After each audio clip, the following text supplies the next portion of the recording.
আসাম ধুবড়ী ফুলবাড়ী সেতু নির্মাণ সাইটে শ্রমিকরা শ্রম লঙ্ঘনের প্রতিবাদে করতেছেন বিক্ষোভ। আসামের ধুবড়ীর ফুলবাড়ী সেতু নির্মাণের জায়গায় নিযুক্ত শ্রমিকরা 15 নভেম্বর ধুবড়ীর আদাবাড়িতে কোম্পানির অফিসের বাইরে বিক্ষোভ দেখান। LST কোম্পানির দ্বারা নিযুক্ত শ্রমিকরা শ্রম আইনের একাধিক লঙ্ঘনের অভিযোগ করেছে। তাদের অভিযোগের সমাধানের জন্য অবিলম্বে পদক্ষেপের দাবি করেছে। তারা কোম্পানির বিরুদ্ধে জীবনযাত্রার ব্যয় বৃদ্ধি সত্ত্বেও তাদের বেতন বৃদ্ধি করতে ব্যর্থ হয়েছে বলে অভিযোগ করেছে। জরুরি ছুটির ব্যবস্থা না থাকায় বিষয়টি তুলে ধরে এমনকি রবিবারেও শ্রমিকদের ছুটি অস্বীকার করা হয়েছে বলে জানা গেছে। অন্যায্য মজুরি অভিযোগ অস্থিরতাকে আরও বাড়িয়ে দিয়েছে। সাইটের স্যানিটেশন কর্মীরা অতিরিক্ত উদ্বেগ প্রকাশ করেছেন। অভিযোগ করেছেন যে তাদের বেতন অন্যায়ভাবে হ্রাস করা হয়েছে, তাদের আর্থিক অসুবিধা বাড়িয়েছে। শ্রমিকরা হুঁশিয়ারি দিয়েছেন ন্যায্য মজুরি, বেতন বৃদ্ধি এবং ভালো ছুটির নীতিমালা সহ তাদের দাবি পূরণ না হওয়া পর্যন্ত তাদের আন্দোলন চলবে। ধুবড়ী ফুলবাড়ী সেতু LST কোম্পানি দ্বারা নির্মিত হচ্ছে। আসাম এবং মেঘালয়কে সংযোগকারী একটি গুরুত্বপূর্ণ অবকাঠামো প্রকল্প।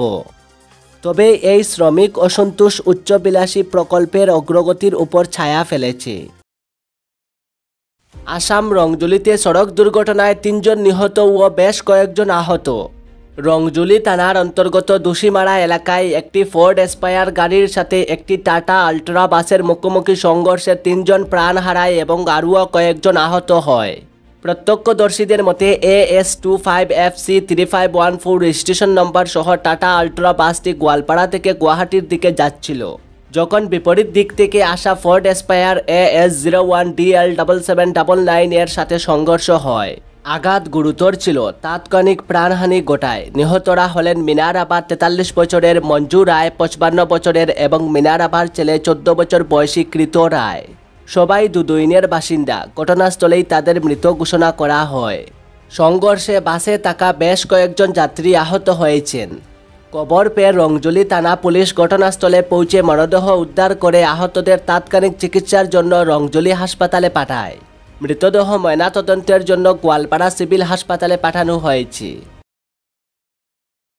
দুর্ব্যবহারের জন্য সাসপেনশনে পানবাজারের ওসি, বিভাগীয় তদন্তের নির্দেশ। ট্রাফিক সিগন্যাল লঙ্ঘনের অভিযোগে গুয়াহাটি ফ্যান্সি বাজারে এক স্কুটি চালক ডেলিভারি এজেন্টকে নির্মম মারধরের জন্য চাকরি থেকে সাসপেন্ড করা হলো পানবাজার থানার ওসি ভার্গব বরবরাকে। রাজ্যের ডিজিপি জিপি সিনহা নিজে এক স্যান্ডেলে পোস্ট দিয়ে বলেছেন ওসি অত্যন্ত বাজে ব্যবহার করেছেন, তাই তাকে সাসপেনশনে পাঠানো হলো। ইন্সপেক্টর পদমর্যাদার ওই ওসির বিরুদ্ধে বিভাগীয় তদন্তের নির্দেশ দিয়ে তিনি গুয়াহাটির পুলিশ কমিশনারকে তার জায়গায় নতুন অফিসার নিযুক্ত করতে বলেছেন। শুক্রবার ট্রাফিক সিগন্যাল না মেনে ওই ডেলিভারি এজেন্ট এগিয়ে যেতেই ভার্গব বরবরা তাকে ধরে ফেলেন। সোশ্যাল মিডিয়ায় ছড়িয়ে পড়ে ভিডিওতে দেখা যায় এরপরেই তাকে ধরে ফেলেন পানবাজারের ওসি। তার মুখে পরপর ঘুষি মারেন, এখনই মেরে ফেলব বলে তার গাড় চেপে ধরেন। পুলিশের আচরণ নিয়ে গুয়াহাটির নেটিজেনদের সঙ্গে ক্ষোভ ব্যক্ত করেছেন বিরোধী নেতারাও। লোকসভার বিরোধী দলের উপনেতা গৌরব গগৈ বলেন এই ঘটনা বড় লজ্জাজনক। এমনভাবে রাস্তার ওপর মারধর করে আইনের শাসনের অবমাননা করা চলছে। CPM-এর রাজ্য সমিতির তরফেও ক্ষোভ প্রকাশ করা হয়েছে।